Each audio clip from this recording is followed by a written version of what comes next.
Welcome back, everyone. I am back here, home in Las Vegas. I wish I could be in Napa Valley a lot longer. However, I can't be on vacation forever, can I? Anyhow, I miss Napa Valley, and if you haven't watched my Napa Valley videos, go watch them. I went to Stag's Leap Wine Cellars, Silver Oak, and got to meet with John at Bueller Vineyards, and I got to talk with him for a bit. If you haven't watched it, go watch it. I think it's pretty darn good. And for today's video, it's gonna be extension of the Napa Valley. I'm going to taste two wines, blind. I know one of them is gonna be a one Napa Valley from Kirkland, or also known as Costco wine. And another one is gonna be from Nickel and Nickel, a very classic, high quality wine from Napa Valley.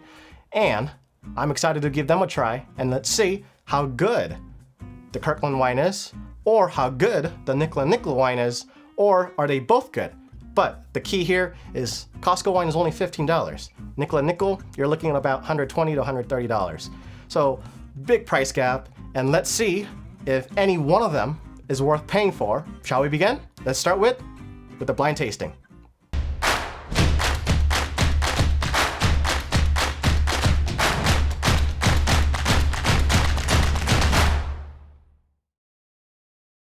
I got my wines, I got my notebook. Shall we taste them, all right?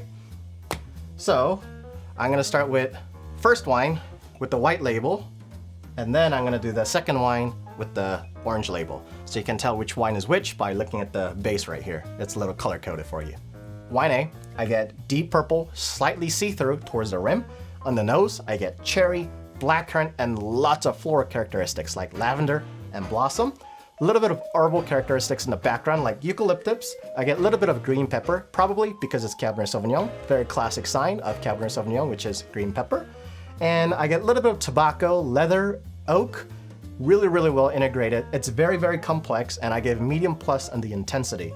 So this alone, it already got my expectation up here because it's really, really complex, really, really well balanced on the nose, and I can't wait to try them. But before we do, I'm gonna go with wine B and see if it's any different, shall we? All right, wine B. So wine B is also not too bad. Color-wise, it's about the same. Deep purple, slightly see-through towards the rim. On the nose, this is where it got really interesting. Right away, I get that dusty, gravel characteristics, and a lot more green pepper, bell pepper kind of characteristics like asparagus. That's the classic sign of Cabernet Sauvignon. However, it could be sign of maybe a slightly less ripe grape compared to the wine A. So on that sense, I'll give this is a slightly lesser in terms of overall quality. However, who knows? On the palate, it could be a whole different world. On top of that, I get a lot of cherry, dried herbs, oak, leather, about medium in the intensity. Overall, they're both are pretty darn good, but I'll give hands down to wine A because of that extra level of complexity and extra level of that freshness without too much green pepper and green on the nose. That was the color and the nose. Let's taste them and see how we like it. Starting back to wine A.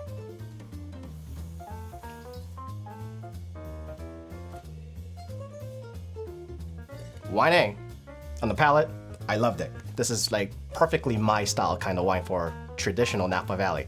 Not too overly oaked, but fruits are there, but that dense core fruit along with some minerality and dusty characteristics, this one has it. So my tasting notes are as followed. Medium plus on acidity, tannin, finish, and intensity, high on the alcohol, lots of cherry, blackcurrants, minerals, touch of oak, and dried herbs in the background. I think once this wine gets aged, I think you get a little bit more of that leather, that mushroom character, and earthiness going on. But as of right now, this is already drinkable. And if you like the high tannic structure, this wine is pretty darn good to drink as of right now. But about 3 to 4 years, I think it could be a lot better.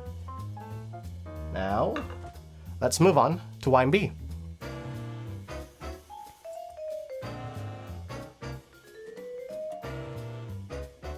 Wine B is actually not too bad either. It's medium plus in acidity, however, it's medium on the rest of the main category like tannins, intensity, and finish. Alongside, I get lots of cherry, blackcurrants, lots of mineralities, oak. Unfortunately, it lingers that green pepper characteristics that I got on the nose. And it's not a bad lingering, and it's not a bad aftertaste, but it's there, and some of you may not enjoy it. However, that doesn't make this wine any bad because complexity is there, the grape core fruits are there, and it's actually quite nice. I just wish the finish was slightly stronger because compared to the wine A, it kind of dies down pretty quick. So if I were to give a quality assessment, obviously I think wine B is a little less of a quality, however, not by much. I'll say this is a good quality wine, whereas I'll give wine A an excellent, very good quality wine. I like this wine a lot because, quite honestly, lately Napa Valley wine's been extremely manipulated with like mega red, mega purple, way too much malolactic to the point where it just completely kills the grape characteristics. There's a lot of brands out there, not just Cabernet Sauvignon, but for especially Pinot Noir in like Paso Robles or Los Caneros area where they label it Pinot Noir, it tastes nothing like Pinot Noir or Cabernet Sauvignon.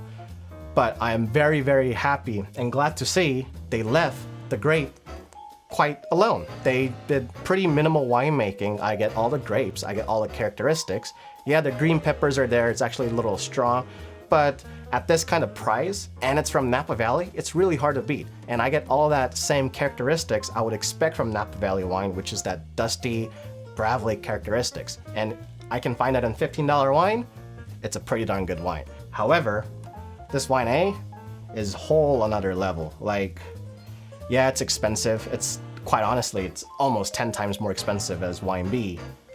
But if you want that very fine, very complex, state-of-the-art wine, best wine that you can find from Napa Valley, you have to spend the dollars. And I'm just gonna leave it at there because it shows that extra money you pay, it shows in the wine. So I hope my guess is right. Wine A being Nickel and Nickel, wine B being the Kirkland.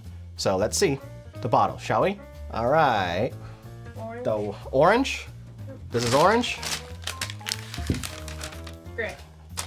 I thought the wine A, the white one, which is this one, was Nickel and Nickel, and this one was Kirkland. Let's open it up and see if I'm right, shall we? Let's begin with wine A.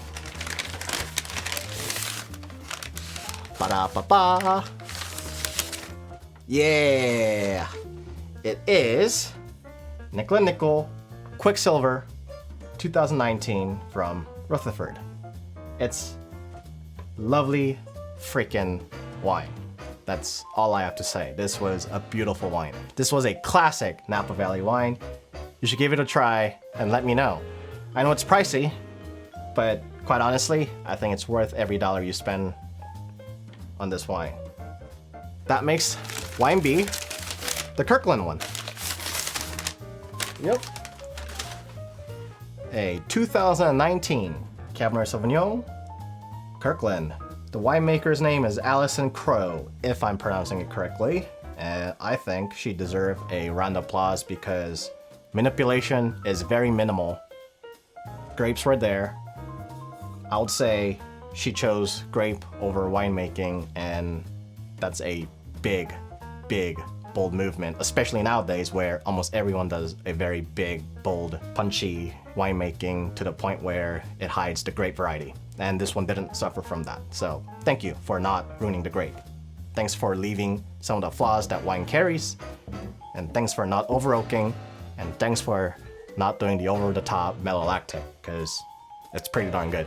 Overall, they're both amazing. $15, $120. The choice is yours. But I'm gonna go with Nickel and Nickel, time to time, special occasions, special dinners. But for everyday drinking, I'm choosing this. That is all for today. Thanks for watching. Don't forget to leave a like, subscribe, leave a comment down below, give this two lovely wines a try, at least a Kirkland one, and let me know what you guys think down in the comments. Alrighty? Thanks for watching. I'll see you in the next video.